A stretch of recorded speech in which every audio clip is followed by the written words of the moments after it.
I'm Circa, and in each episode of Postcodes, we bring together two very different perspectives. A talented local artist. Today's local artist is Jessica Molosini, who resides in the Phibsborough area of Dublin City. And a passionate historian. Step right up, today's local historian, Liam Muldowney. Super beard, Liam. Together, they explore three unique locations, each with a rich history and a story to tell. Join us as we dive into the past, one postcode at a time.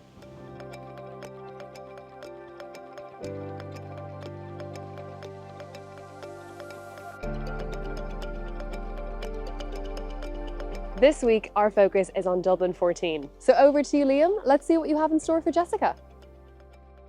Today we are joined by a Ballantyre-based historian, Liam Muldowney. Liam has a passion for accurate research, retelling the facts and seeking out the most interesting tales from long ago. An interesting fact about Liam is that he is the chairman of the Irish Laurel and Hardy Appreciation Society. So what we're going to do is take three areas in the Rathfarnham district of local historical knowledge and interest, and then one lucky artist will get a chance to transform that knowledge and put their inspiration into a piece of art with their own touch.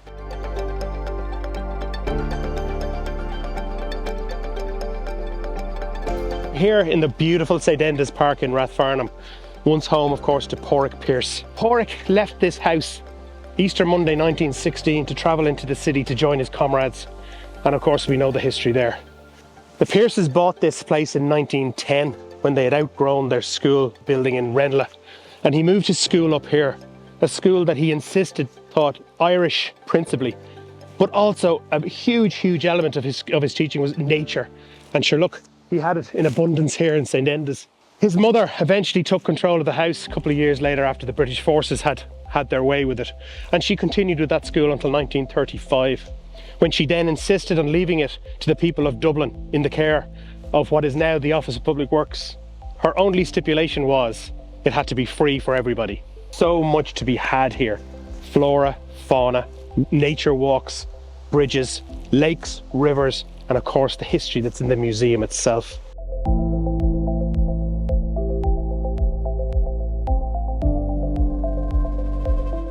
If our artist chooses St Enda's, there's so much inspiration to be had here that they can put their own personal spin on to produce a fantastic work of art.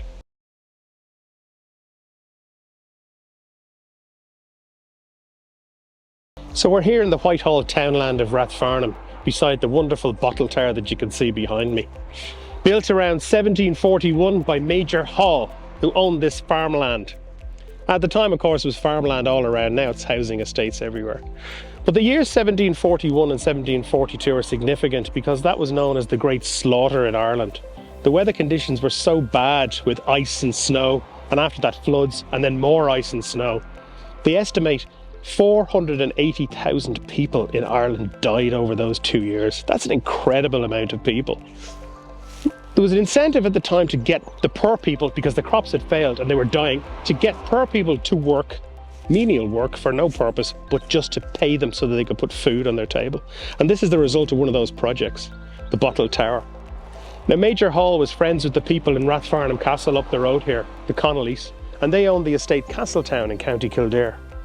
And obviously Major Hall had been down to visit them many times, and Mrs. Connolly had a building exactly like this on the land that she loved. And Major Hall wanted one for himself, so that's why he had it built here. Now, there was arguments over what it was actually used for. Some people say it was a shooting house where men could go inside and use the small windows at the top to shoot the grouse or pheasant or whatever was roaming the land. But the fact that it was called Major Hall's barn pretty early on is probably what it was used for, just that, a barn. It's an iconic building, and people flock from miles around just to see it and take their photographs with it, because there's really nothing like it in the country. So from the Bottle Tower, we're going to go on to our final destination today, Rathfarnham Castle, which is just up the road here.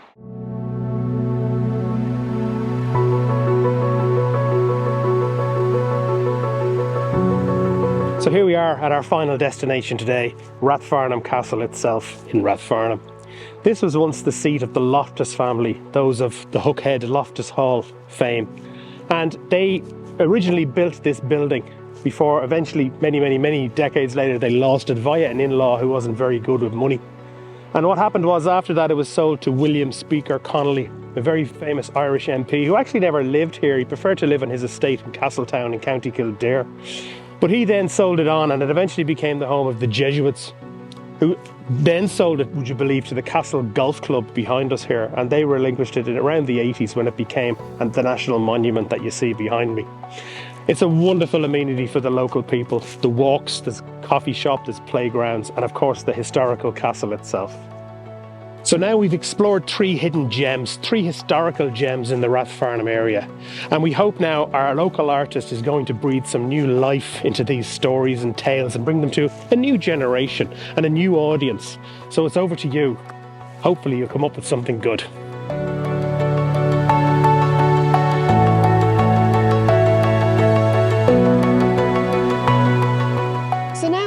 All about this week's locations. See you after the break, where we'll find out where Jessica gets her inspiration from.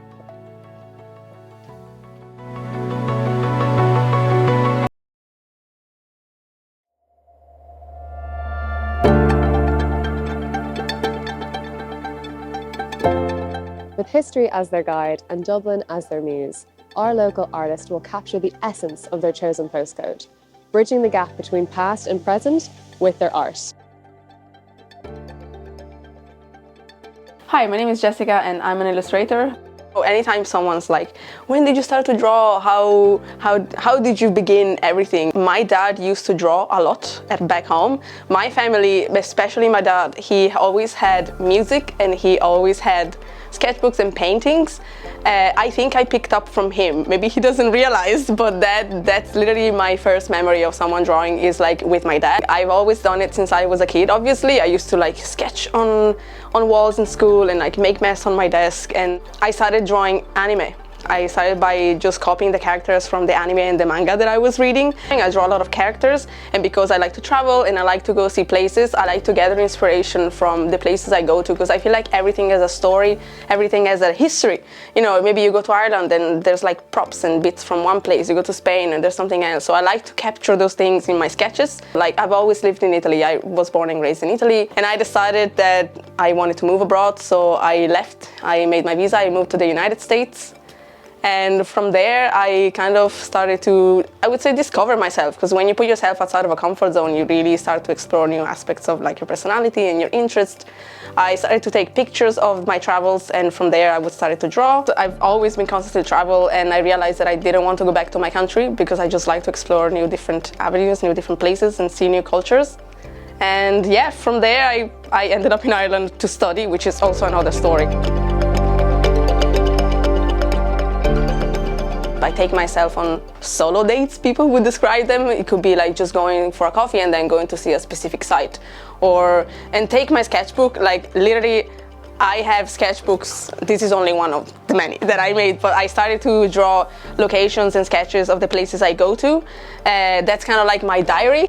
I take the historical sites that I like the most, because I learned so much just going out and about, and the sketchbooks just become a diary of the things that I learned. It's like so important not to just look at pretty things, but know the in-depth of what something can tell you. So the history is like, history has so much to tell us. It's so important to be like in touch with history of a place, because it also helps you to get in touch with yourself.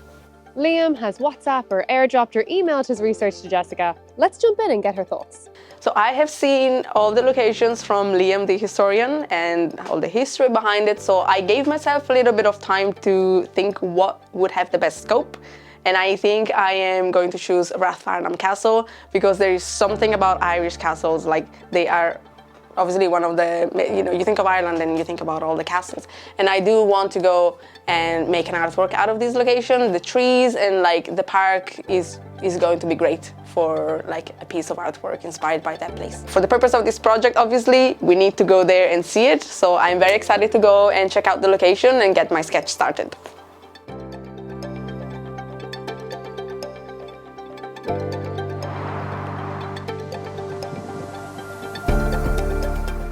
That looks lovely. I am very excited to go and check out the park inside and get some inspiration for the drawing that I'm gonna make.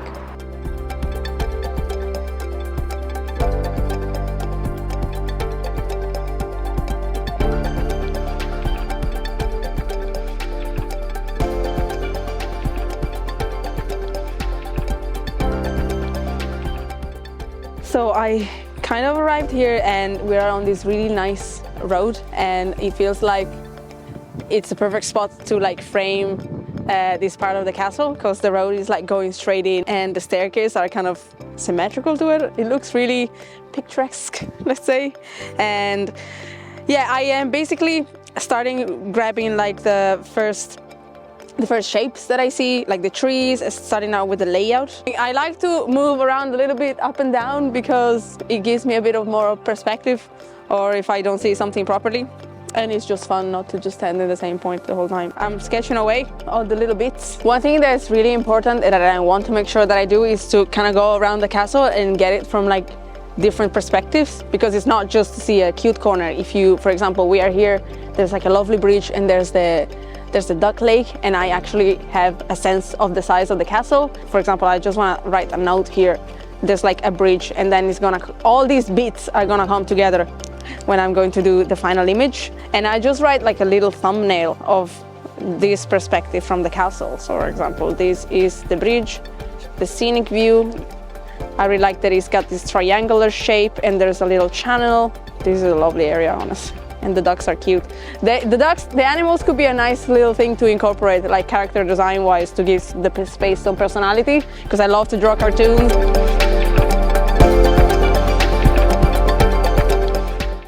Also, one thing that I think is really important and like crucial when you're doing this is when you're going to a place, you're not just looking at from an image online on Google, which is great, of course, but you get a sense, you smell the air, you can see the texture, like the leaves as you walk, or like the ground that is wet, the ducks screaming.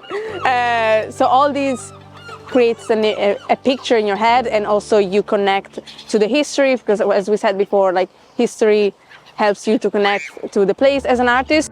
I hope they find plenty of inspiration, which I know they will. But also the sounds, everything creates an emotion within you, and then you can actually go and translate it into a picture.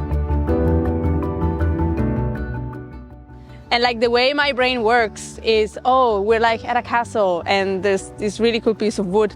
I picture in my head like a character, maybe a ghost from the castle that is sitting on that tree and is like, how do you say, monitoring the area. You travel and you go to a place and you see it, and your brain starts to make up stories. I am very interested in sounds and capturing a feeling. That's how I work. I go to the place and then I see bits and details of what I like, and I imagine as if I was living kind of in a movie. I know this is like maybe too fun, maybe my mind works in ways that are too cinematic, but I like to think that I'm going through a movie, and I like to hear the sounds and I pictures as if I'm watching a movie scene, and I want to encapsulate it obviously with my art style, however it's going to be. That's what gets me in a flow. I like to see the world through cinematic lenses. Okay, so I think I have everything I need, and I'm ready to go back to my studio and put my drawing together with everything that I've researched.